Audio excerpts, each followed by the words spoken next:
تو کازز کو ہم اس کی مطلب اس کے جو وجوہات ہیں ان کو اگر ان کی ہمیں پتہ چلے تو پھر ہم ان وجوہات کو خود بھی ٹریٹ کر سکتے ہیں، خود بھی ان کو ٹیکل کر سکتے ہیں۔ تو ان کی وجوہات میں سب سے پہلی جو وجہ ہے وہ ہے جناب کانسٹیپیشن، جو کہ کافی لوگوں کو ہوتی ہے، اور اس کانسٹیپیشن کی وجہ سے بھی ہماری جو ہے بواسیر کی کنڈیشن بڑھ جاتی ہے۔ اور نمبر 2 ہے وہ ڈائریا، کرونک ڈائریا، لمبے عرصے تک اگر کسی کو ڈائریا ہے تو اس سے بھی بواسیر ہونے کا خدشہ ہوتا ہے۔ اور نمبر 3 وہ ہے جناب پریگننسی یا حامل خواتین جو ہیں ان کو بھی اس میں بواسیر سے ہو سکتی ہے اور بعض دفعہ ہو جاتی ہے۔ تو اس میں کانسٹیپیشن کے لیے جیسے میں نے آپ کو بتایا کہ کانسٹیپیشن چونکہ وہ جو ہمارا جو پاخانہ ہے وہ بہت ہارڈ ہوتا ہے، وہ سخت ہوتا ہے، تو وہ جب ہم پش کرتے ہیں تو وہ جیسے بھی جس راستے سے جاتا ہے تو اس راستے کو ان ٹیشوز کو اور وہ جو وینز ہیں ان وینز کو ٹیشوز کو زخمی کرتا جاتا ہے، اور اس کی وجہ سے جو ہے یا تو سویلنگ ہوتی ہے یا پھر اس میں بلڈ کی کلیکشن اندر والی سائڈ پہ بلڈ کی کلیکشن بھی ہو جاتی ہے، اور اس کے بعد یا پھر اس میں زخم ہونے کی وجہ سے وہ ریپچر ہو جاتا ہے اور اس میں بلیڈنگ شروع ہو جاتی ہے۔ تو یہ جو ہے ساری جو پرابلم ہے سب کی سب جو ہے وہ کانسٹیپیشن کی وجہ سے ہوتی ہے۔ اور اس کے بعد جو ڈائریا ہے، لمبے عرصے تک ڈائریا، اس کے لیے بھی وہ بھی اس لیے ہوتا ہے کہ چونکہ ہمیں بار بار ٹوائلٹ جانا پڑتا ہے، بار بار پش کرنا پڑتا ہے، تو اس کی وجہ سے بھی ہماری جو اینل ایریا اس کو پریشر پڑتا ہے، اور اس کی وجہ سے ہمارے جو مصے ہیں وہ باہر آ جاتے ہیں، اور کبھی کبھی اندر والی سائڈ پہ بھی سویلنگ ہوتی ہے، کبھی باہر باہری سویلنگ ہو جاتی ہے۔ تو ان جو مصے اگر کسی کے اگر باہر آ جاتے ہیں ان کو بھی پش کر کے اندر کیا جا سکتا ہے، اور اس سے بھی کافی فائدہ ہوتا ہے۔ تو پریگننسی میں چونکہ ایک تو جو حاملہ خواتین ہوتی ہیں ان کے جو بیبیز کا جیسے جیسے ان کا وزن بڑھتا جاتا ہے تو وہ ان کا پریشر جو ہے وہ اینل ایریا میں پڑتا ہے، اور اس کی وجہ سے بھی جو ہے بواسیر کی علامات ظاہر ہو جاتی ہیں اور خطرہ زیادہ ہوتا ہے۔ اس کے علاوہ لمبے ٹائم تک ہم جو لوگ ٹوائلٹ میں بیٹھتے ہیں، سیٹ پہ بیٹھتے ہیں، پاخانے کے لیے بیٹھتے ہیں، بعض لوگ ویسے بھی عادتاً بھی بیٹھتے ہیں لمبے ٹائم کے لیے، تو وہ لمبے ٹائم کے بیٹھنے کے لیے چونکہ وہ پریشر بنا رہتا ہے، جب تک بندہ وہاں بیٹھا ہوا ہے تو وہ پریشر بنا رہتا ہے، تو آپ کے جو مسلز ہیں یا آپ کے جو وینز ہیں وہ ان پہ پریشر پڑتا رہتا ہے، تو اس سے بھی بواسیر کا خطرہ ہوتا ہے اور بواسیر بڑھتی رہتی ہے۔ اس کے بعد ہم کھانے کھاتے ہیں، ہارڈ فوڈ جو ہے ڈرائی قسم کے کھانے ہم کھاتے ہیں، تو اس کی وجہ سے بھی بواسیر ہونے کے چانسز ہوتے ہیں، کیونکہ ہمارا اسٹول جو ہے، ہمارا پاخن جو ہے وہ ہارڈ ہوتا ہے، اور اس کی وجہ سے بھی بواسیر کے خدشات زیادہ ہوتے ہیں۔ اور اس کے بعد جو بیف کھاتے ہیں، خاص کر ہم جو موٹا گوشت کھاتے ہیں اور جو مرچی کھاتے ہیں، تو یہ 2 کامن چیزیں جو ہیں یہ بہت ہی زیادہ خطرناک ہیں بواسیر کے لیے، اور یہ بہت زیادہ بڑھاتی ہیں بواسیر کو، اور اس لیے ہمیں بیف اور چلی سے، مرچی سے وہ اوائڈ کرنا چاہیے۔ اور جو ہم کھانے کھاتے ہیں وہ بغیر فائبر کے ہوتے ہیں، تو یہ سارے ہارڈ کھانے جو ہیں، مثلاً بیف ہو گیا یا اور کوئی قسم کے ڈرائی کھانے آ گئے، ہم کباب کھاتے ہیں، چکن وغیرہ کھاتے ہیں جو فرائی کیا ہوا ہوتا، تو ان سب سے بھی ہمارا جو ہے چونکہ جو فائبر والی غذائیں ہیں وہ ہم نہیں کھاتے، وہ ہمیں ہمارے بدن میں نہیں پہنچتی، تو اس وجہ سے بھی یہ کمپلیکیشن بڑھ جاتی ہے۔ تو یہ ہیں اس کے کچھ کازز تھے۔ تو اس کے بعد ہم دیکھتے ہیں کہ اس سے ہم بچ کیسے سکتے ہیں، یا اس سے بچا کیسے جا سکتا ہے، یا اس کی پریونشن کیا ہے۔ تو اس سے سب سے پہلے تو لازم یہ ہے کہ ہمیں جب ایسی کوئی کمپلیکیشن لاک ہو جائے یا ہونے کے چانسز ہو یا کوئی علامات ظاہر ہو، تو ہمیں بہت زیادہ پانی پینے کی ضرورت ہے تاکہ ہم جو کھانا کھاتے ہیں اور اس میں ہمیں وہ پانی زیادہ پینے کی وجہ سے پھر کھانا جو ہے نا وہ مناسب ٹائم پہ اس کو وہ ڈیزالو ہوتا ہے، وہ ہاضمہ ہوتا ہے، اس کے بعد کانسٹیپیشن نہیں ہوتا ہے۔ اور نمبر 2 یہ ہے کہ فوڈ ود فائبر والے فوڈ ہمیں استعمال کرنے چاہیے، اس میں سب سے زیادہ بہت زیادہ ہمیں سبزیاں استعمال کرنی چاہیے، اور ہمیں جو روٹی ہم کھاتے ہیں جو گندم کی، وہ پیور خالص گندم کی روٹی ہونی چاہیے جس میں وہ چھان وغیرہ بھی ہوتے ہیں، مطلب ہے جو اب آج کل جو ہمارے پاس جو آٹا آ رہا ہے اس میں سے بہت ساری چیزیں انہوں نے نکال دی ہوتی ہیں، کچھ سوجی نکالتے ہیں، کچھ میدا نکالتے ہیں، کچھ اور بہت ساری چیزیں نکالتے ہیں، تو وہ جو باقی ہمارے پاس آتا ہے آٹا کھانے کے لیے وہ اس میں فائبرز نہیں ہوتا ہے، تو کوشش کریں کہ پیور گندم کا آٹا جو ہے وہ استعمال کیا جائے، اور اس سے بھی وہ چونکہ وہ ریچ آف فائبر ہوتا ہے اور اس سے کانسٹیپیشن ہونے کے چانسز نہیں ہوتے۔ اور اس کے بعد ہمیں کانسٹیپیشن اگر ہو جائے تو ہمیں اس کے لیے بھی اس کو کنٹرول کرنا چاہیے، اور اس کے لیے ہمیں میڈیسن استعمال کرنی چاہیے، جو بھی میڈیسن ہم اگر کسی ڈاکٹر سے پرسکرائب کراتے ہیں یا خود لیتے ہیں، میڈیسن لازم استعمال کرنی چاہیے تاکہ آپ کا یہ کمپلیکیشن نہ بڑھے اور زیادہ پرابلم نہ ہو۔ اس کے علاوہ جو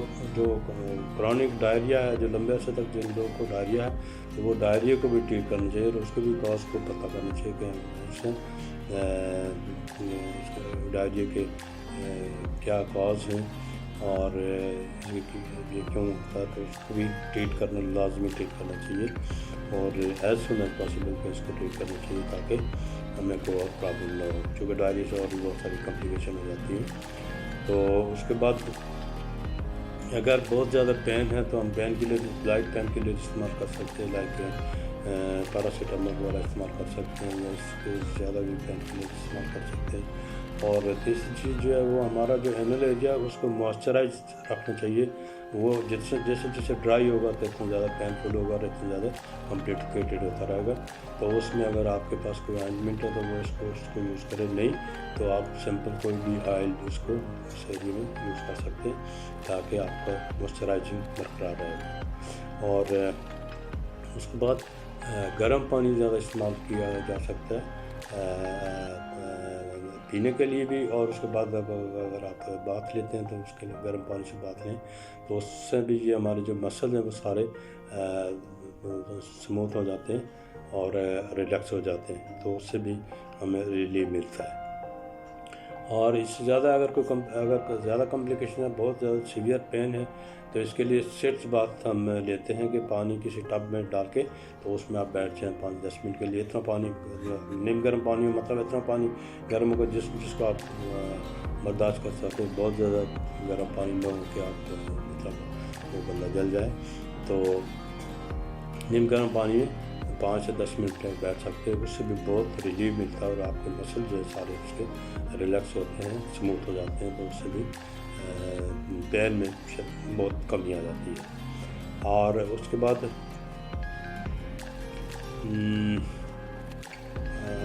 یہ ہے، اس کے بعد آخری جو چیز ہے وہ یہ ہے کہ جو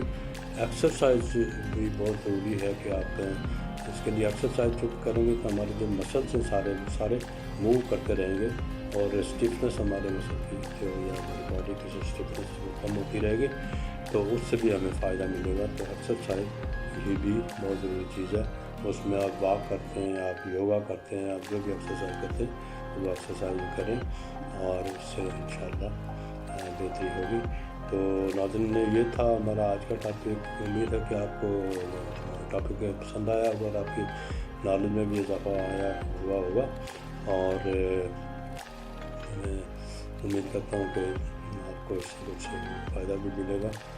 تو ناظرین میرے چینل کو سبسکرائب بھی کریں، اس کو لائک بھی کریں اور شیئر بھی کریں دوسرے لوگوں کو، تاکہ اور لوگوں کو بھی کی معلومات میں بھی اضافہ ہوتا رہے، اور تاکہ لوگ مشکل سے پریشانیوں سے بچتے رہیں۔ تو اس کے بعد اسی ٹاپک پہ ناظرین انشاءاللہ میں ایک ہربل میڈیسن اس کے لیے میں آپ کے ساتھ شیئر کروں گا اپنی اگلی نیکسٹ ویڈیو میں، اور وہ ہربل میڈیسن انشاءاللہ آپ کے لیے بہت فائدہ مند ہے، خاص کر اس کے بواسیر کے لیے بہت اچھی دوائی ہے۔ وہ میں آپ کو آپ کے سامنے اس کو میں ڈیمونسٹریٹ کر کے بتاؤں گا کہ اس کو کیسے بنانا ہے، کیسے تیار کرنا ہے، کیسے استعمال کرنا ہے۔ تو تب تک کے لیے اللہ حافظ، اپنے ارد گرد کے سب لوگوں کا خیال رکھیے گا۔ تو اللہ حافظ، السلام علیکم ورحمۃ اللہ وبرکاتہ۔